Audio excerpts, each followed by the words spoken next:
আসসালামু আলাইকুম friend, welcome back to my channel. আপনারা সবাই কেমন আছেন? আশা করছি সবাই ভালো আছেন। আমিও আপনাদের দোয়া এবং ভালোবাসায় আলহামদুলিল্লাহ অনেক ভালো আছি। তো আবারও নতুন আরেকটা ভিডিও নিয়ে আপনাদের সামনে চলে আসলাম। তো স্কিপ না করে পুরো ভিডিওটি দেখুন। আশা করছি ভিডিওটি আপনাদের কাছে ভালো লাগবে। দেখতে দেখতে অবশ্যই কোনো একটা পার্ট আপনাদের কাছে ভালো লেগে যাবে। আর যদি ভালো লেগে যায় তাহলে আমার চ্যানেলটিকে সাবস্ক্রাইব করে দিয়ে আমার পাশে থাকবেন। তো এই যে আজকে বানানো হবে খিচুড়ি। তো খিচুড়ির জন্য এখানে নেওয়া হয়েছে মুগ ডাল, মসুর ডাল, তারপরে নেওয়া হয়েছে এখানে ছোলার ডাল, আর নেওয়া হয়েছে এখানে কাঁচা বাদাম।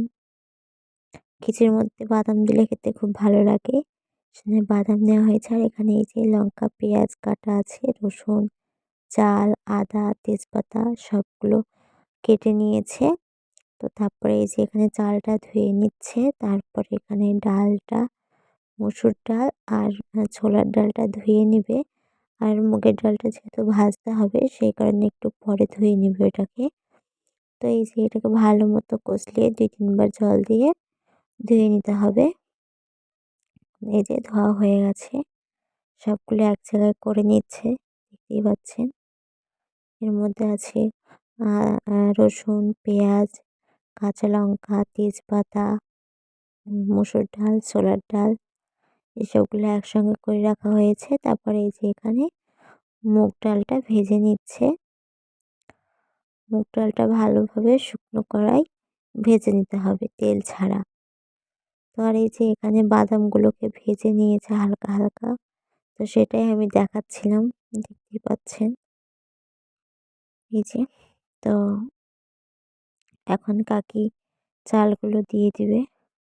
জলটা একটু গরম হয়ে আসলে তো এই যে চালগুলো দিয়ে দিচ্ছে, সব চালগুলো দিয়ে দেবে। এখানে ৩ কেজি মতো চাল ছিল আর ১.৫ কেজি মতো ডাল ছিল। তো এগুলো দিয়ে এখন ভালো মতো এই যে এবার লঙ্কা, পেঁয়াজ এই সবগুলো সব রেখেছিল সেগুলো সব দিয়ে দিল। লঙ্কা, পেঁয়াজ, রসুন সব দিয়ে দিল। আর এখানে মুগ ডালটাকে এখন ভালো মতো ধুয়ে নিচ্ছে। তো এই যে একটু নেড়ে নিল। নেড়ে চেড়ে নেওয়ার পরে এবার মুগ ডালগুলো দিয়ে দিল। মুগ ডালগুলো দেওয়া হয়ে গেল। তো আপনারা ভাববেন হয়তো যে এত খিচুড়ি রান্না কিসের জন্য হচ্ছে। তো আমি আমি একটা কারণে যাই হোক মেনেছিলাম যে খিচুড়ি রান্না করে বাচ্চা ছেলেপিলেদেরকে খাওয়াবো। তো এই যে এখানে দেখতে পাচ্ছেন আমি একটু নেড়ে নিচ্ছি। মানে এতটাই ভারী ছিল আমার থেকে ছল্লিটা, এই যে লোহার। যাই হোক, তো আমি মেনেছিলাম এবং একই কারণে আমার সাথে আমার পাড়ার ২ টো কাকিও মেনেছিল একই কারণে। তো সেই কারণে আমরা ৩ জনা মিলে একবারে একসাথে রান্না করে এটা মানে বাচ্চাদেরকে খাওয়াবো। তো সেই জন্যে মানে একা, একা রান্না মানে আমিও যে কারণে মেনেছি, ওই কাকিরাও সেই কারণেই মেনেছে। মানে আমরা ৩ জন একই কারণে একই জিনিস মেনেছিলাম। তো সেই কারণে ৩ জনা আলাদা, আলাদা না করে একইভাবে মানে একই সাথে এটাকে করে নিলাম। তো সবাই দিয়েছে, আমরাও দিয়েছি, ওই কাকি দুটোও দিয়েছে। দিয়ে তো এই যে কাকা রান্না করছে। কাকা ভালো পারে রান্না করতে। তো সেই কারণে কাকাকে দিয়ে রান্না করা হচ্ছে। কিন্তু শেষ পর্যায়ে কাকা ছিল না আরকি। তো এই যে আমিও একটু নেড়ে নিচ্ছিলাম। তো আমাকে কেউ নাড়তে দিচ্ছিল না। তাও আমি জোর করে নেড়েছি। কেন কি জানি কোনো কিছুই করতে দেয় না আমাকে। আমার মা বলে না, শুধু আমার পাড়ার কাকিরাও চায় না যে আমি কিছু করি। কিছুই করতে দেয় না। তো যাই হোক জোর করে একটু নিলাম। তো একটু নাড়াচাড়া করে নিলাম। তারপরে এই যে খিচুড়িটা ফুটেই গিয়েছে। তো আমাদের মানে পাড়ার কাকিদের একটা ভালো রিজেন্ট আছে। সেটা হলো এটাই যে কোনো কিছু করলে ১ম এই আমাদেরকে তুলে নিতে বলে যে, "তোমরা কেউ হাত দিলে খাবে না। সেই কারণে তোমরা আগে তুলে খেয়ে নাও। মানে তোমরা তুলে রাখো।" এই যে তারপরে এখানে মা এই যে খিচুড়িতে আদা আর জিরে বাটা দিয়ে দিল। আর হলুদটাকেও একটু জলে গুলিয়ে নিল। নয়তো খিচুড়িতে দিলে খিচুড়িতে দলা পেকে যাবে সেই কারণে। তারপরে এই যে এখানে বাদামগুলো খোসা ছাড়িয়ে রেখেছিল, তো সেটাই এখন দিয়ে দিবে। এই যে দেওয়া হয়ে গেছে। এবার লবণ দিয়ে দিবে পরিমাণ মতো। আর যেহেতু অনেকটাই খিচুড়ি সেইজন্য এখানে পরিমাণ মতো লবণটা দিয়ে দিতে হবে।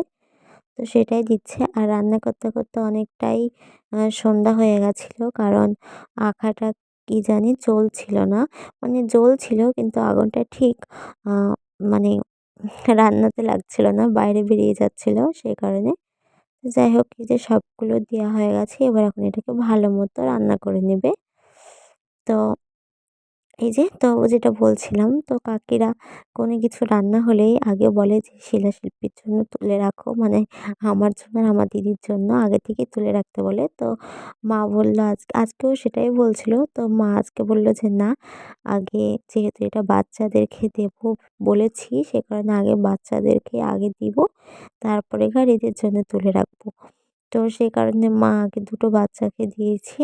তারপরে আমাদের জন্য তুলে রেখেছে। মানে যাই করুক না কেন আমাদের পাড়ার কাকিরা এটাই বলে যে তোমরা আগে তুলে রাখো। মানে কি জানি মানে আমরা খাবো না বলে না কি করব না বলে যাই হোক ওরা খুব ভয় পায়। মানে আদৌ আমরা খাই না।